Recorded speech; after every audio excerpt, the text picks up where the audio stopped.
Olá, meus docinhos de coco, tudo bem? Como é que vocês estão? Por aqui tá tudo em ordem, mas eu já sinto uma falta tremenda de vocês e das palhaçadas de vocês, viu? A nossa aula agora, vocês sabem que será um pouco diferente. Nós trataremos o assunto de maneira virtual e a gente vai dar continuidade aonde nós paramos, né?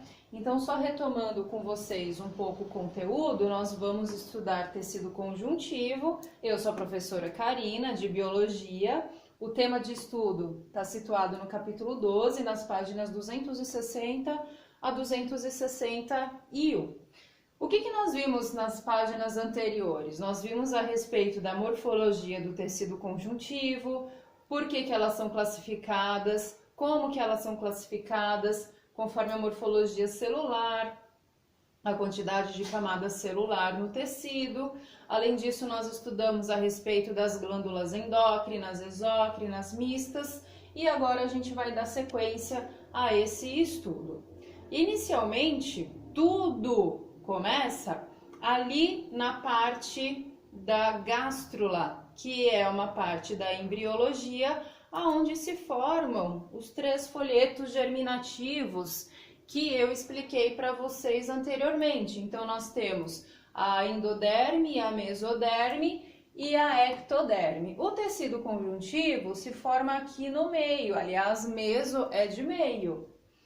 Qual que é a característica do tecido conjuntivo? Como que ele se apresenta, né? Ele se apresenta morfologicamente, ou seja, ele se apresenta em formatos específicos e também sobre a estrutura, além da estrutura celular, ele se apresenta também na matriz extracelular.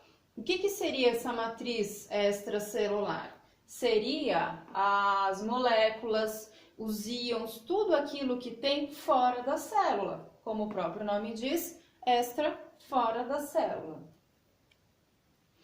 O tecido conjuntivo, ele é distribuído em todo o corpo humano e ele é responsável por preencher também cavidades, espaços entre o nosso organismo, entre um órgão e o outro. Além disso, ele é responsável por nos dar sustentação, defesa e nutrição.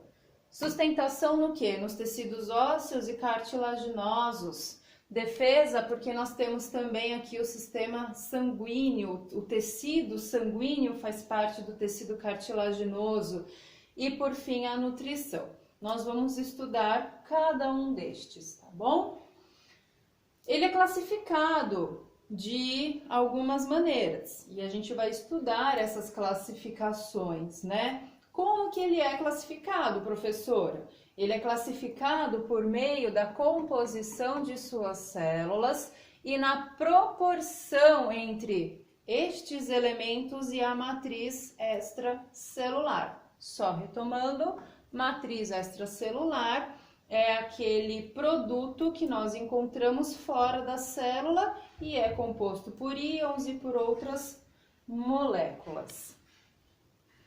Os tecidos conjuntivos, eles podem ser classificados de 3 formas principais. E não se espantem com os nomes. Eu sei que a gente está começando a introduzir uma nomenclatura científica a vocês, um vocabulário científico, e isso é muito importante, porque embora vocês achem que não vão conseguir associar uma coisa com a outra, mas eu vou mostrar para vocês que é muito fácil nós conseguirmos fazer estas associações, tá? Então vamos lá. Primeiro, tecido conjuntivo propriamente dito, ele pode ser frouxo. Frouxo por quê?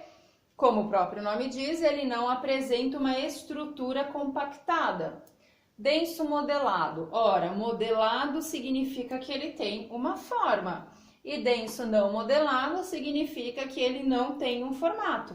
Então, tecido conjuntivo propriamente dito, ele não apresenta uma estrutura compactada. Tecido conjuntivo propriamente dito, denso modelado, ele apresenta uma estrutura firme modelada. E o tecido conjuntivo propriamente dito, denso, não modelado, ele não apresenta uma forma específica. Depois nós temos o tecido conjuntivo de propriedades especiais. O que seriam essas propriedades especiais? Por exemplo, tecido adiposo. Lembra quando nós estudamos no primeiro ano do ensino médio, o ano passado, que adiposo é gordura? É um tipo de tecido conjuntivo.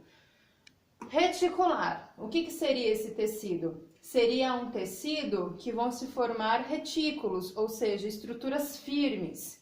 E o tecido hemocitopoético é o tecido sanguíneo, e não só o sangue, a linfa também está inserida neste tecido, por isso que exerce também o papel de proteção do organismo.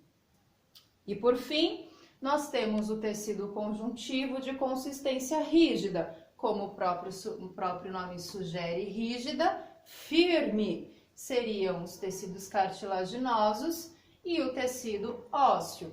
Cartilagem nós encontramos em todos os ligamentos do nosso organismo, joelho, pé, entre os dedos, cotovelos. E o tecido ósseo, como o próprio nome diz, perdão gente, moto passou aqui. E o tecido ósseo, como o próprio nome sugere, é o nosso osso, o osso que nós temos no nosso corpo. O tecido conjuntivo, propriamente dito, ele é distribuído em todo o corpo, ou seja, ele tem diversas funções e é o que nós vamos encontrar na maior parte do corpo humano. Quais são essas funções que ele exerce? Ele preenche espaços, como eu já havia falado, né, entre um órgão e outro, ou entre um tecido e o outro. Ele nutre as células epiteliais, lembrando que célula epitelial não tem vaso sanguíneo, então precisa desse tecido para mantê-la nutrida e irrigada.